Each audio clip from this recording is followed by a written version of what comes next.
Hello and welcome to this Hexbug video. Today we're going to be comparing the Hexbug Nano Elevation set and the Hexbug V2 black hole. Alright, so the biggest difference between these sets, is this one is regular nanos. And this one is for the new nanos, which are the V2, which is the climbing as well as the scooching around. So this one has, I think, 4 cells, but it has a different kind of standoff system to this one. This one almost has like these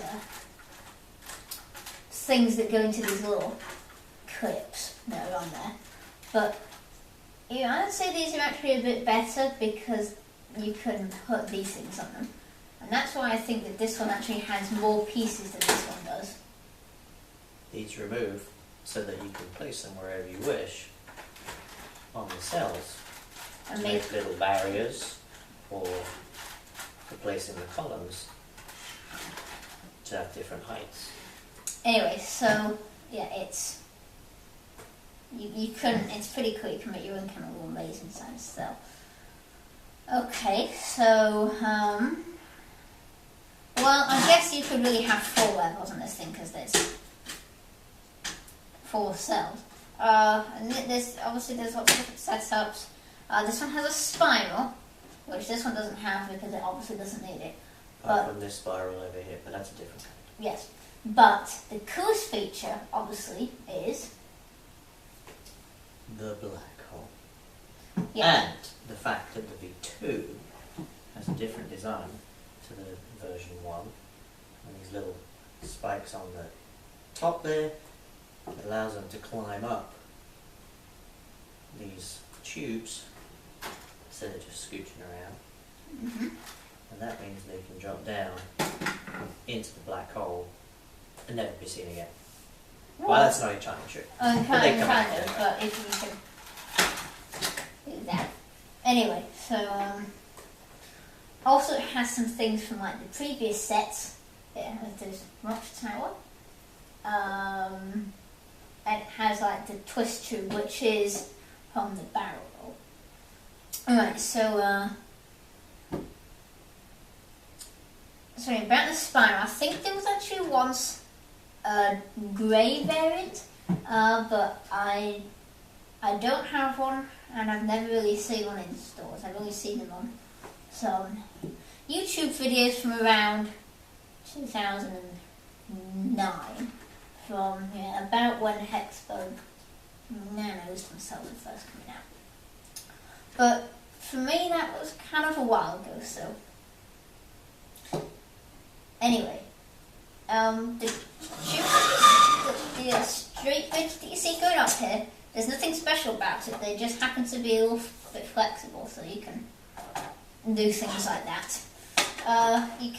With this one, you kind of have to be careful. You kind of have to be careful about how steep you make it. If it's too steep, they won't be able to get up there properly. They're not very strong when it comes to that. I mean, you see, you can. It also depends how smooth the rubber is as well. So you can put it like that. If 2 of them encounter each other, well, they're probably not going to, on a regular straight, they're probably not going to get by each other very well. It's, like, that's just kind of how it is. Here's a demonstration of how the black hole works. Put this guy in here and climb on up. Luckily this guy has good rubber, so he can easily kind of climb up there always. Oh, got him stuck. Yeah, I'll just do this, let him. There we go. They literally always get stuck into it. Occasionally they... Now see if you can go down that way. Okay, here he goes.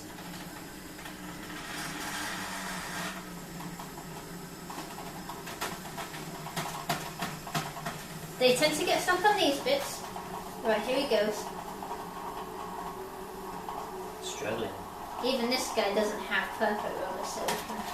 Here, let me just do this. I'll do it also. Put it the other way. Right, yeah. There it goes. And then they can come out randomly. In this case, he wants to try again, but since he's on his side, they can't kind of choose when they're on their side. So do that. Anyway, so this one comes with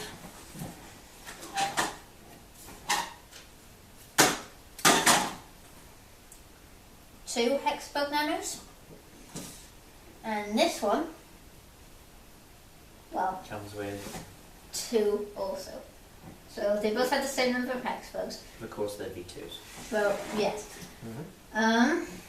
This is not the exact ones that come with it. I'm just using them to show that it has to, because I have lost both of them. I got this a long time ago, so the rubber one. There's several ways in which you can lose a Hexbug. Sometimes the rubber just gets hard and cracked, and eventually they just get worn down and they just can't really be a Hexbug anymore. Sometimes they lose legs, and other times you just lose them and you can't find them again.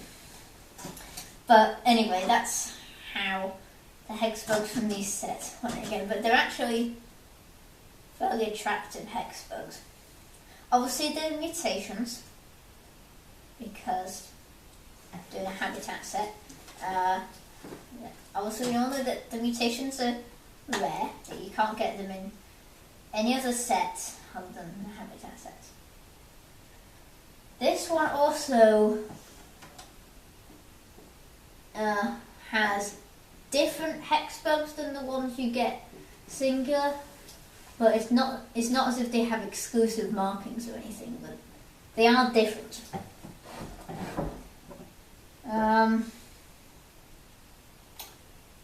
The curves have also changed colour as well. These ones are grey, and these ones, Of course, are white, as you can see. And in the set you get 4 of them. So we've got 2 up here and 2 that connect the exits of the black hole. As you can see, there's 3 exits to the black hole. And they're at the right angles to connect to the actual hexagonal part of the habitat faceplates.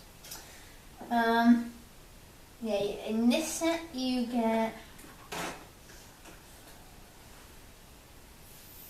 5 curves, 5 straights, 4 cells, and I believe about 15, no, yeah, about 14, 15 standoffs. It's about the number in here. They have the standoffs on all of the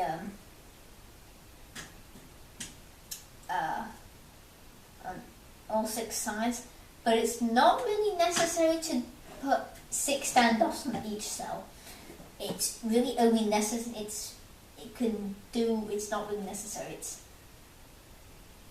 You only really need to put 3 on that I've got right now. Usually we put 3 of these on here. Once again, it's not recommended to put 6.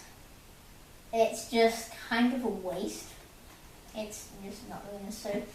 And the reason this only has 2 is because this supports a lot as well.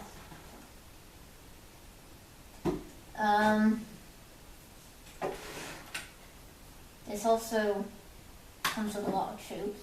Not sure how many. I'll count them. Anyway, so you may notice that this has a sticker on it. 14. 14. So quite a lot. You also get a lot of these, the tube connectors. You notice this has a sticker on it, but it doesn't come with any stickers. You only get those in the Raceway set. That's the only set in which that comes. And that's since that's an old set, these are starting to wear down. What I've noticed is a different disadvantage about these is that when you put them together, it's actually fairly hard to take them apart. Like, you almost have to kind of squeeze the tube to take them apart. So these are with these, but with this it's really easier said than done. You really kind of have to put your back into it when it's like this. Also, it depends on the connector as well. Actually, two types. The one that just connects to the tube, and there's tube to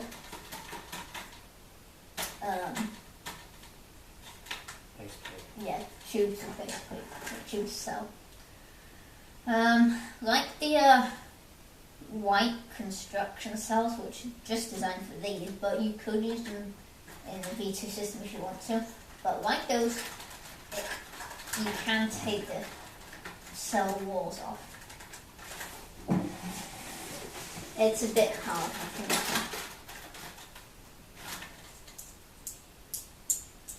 Yeah, you can help me take the cell walls off.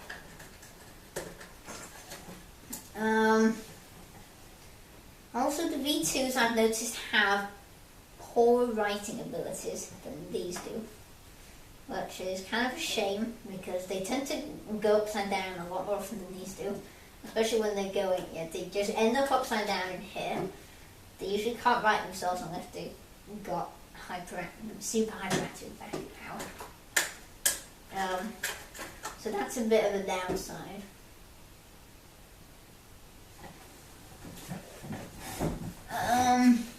Anyway, so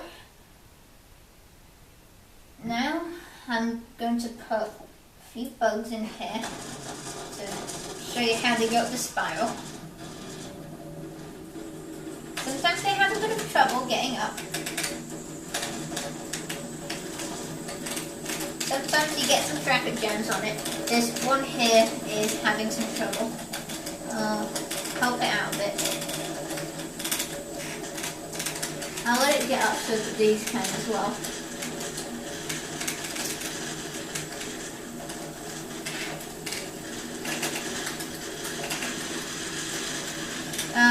You will notice I have two completely black Hexbugs now. You may have noticed that. One I'm selling, if you were wondering. I am selling one. So, anyway, I haven't really got around to it yet. Also, the sections of these tend to come apart a lot with the vibration. It's just a kind of an annoying thing that tends to happen. Also, what I think is really funny is if you get it just right, you can actually get these to actually go on their back. Yeah, like that. So I can do it again.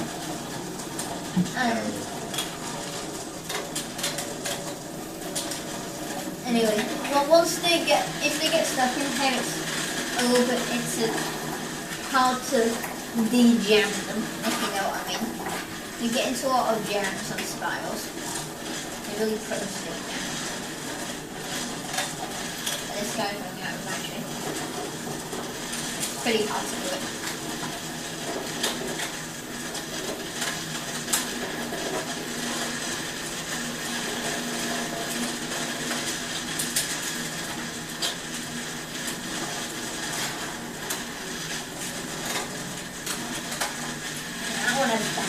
So it's not going to be able to get up that far.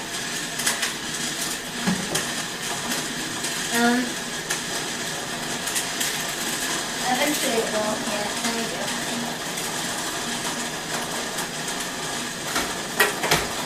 Oh, oops. Now I can just do this. Actually going up there on the side. Actually not going to be able to get up there. No, wait, maybe she will.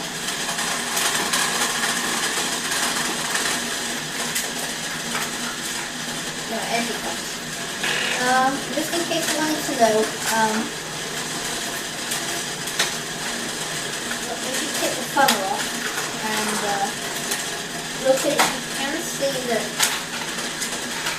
can be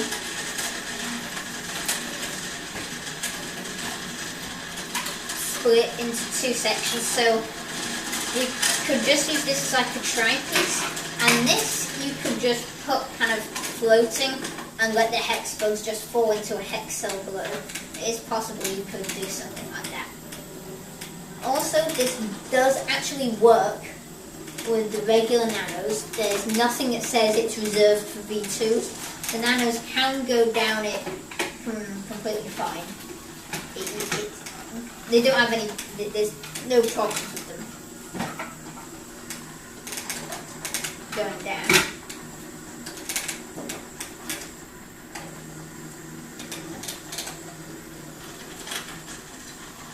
Anyway.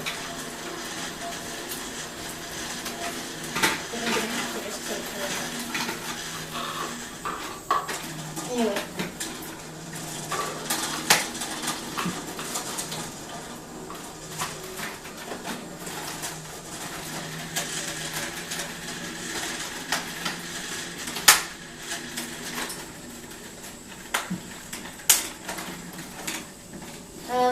Also, though, if you can see, it has almost like almost like a hexagon pattern being kind of almost like stuck down into there. I'm not sure if you'll be able to see it or not, but it's pretty cool how it has that design. Anyway, it is. Yeah, as my dad so demonstrated it, it's fairly hard to take them out of the spiral once they get stuck in there. It takes them a bit of effort to get up it, so actually it's actually easier for them to get up here.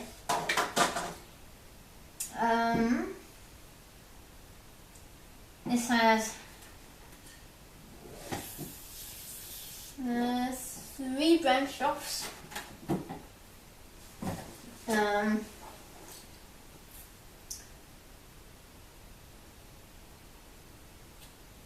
It has a couple of these flags down here too, in case you hadn't noticed. Anyway, so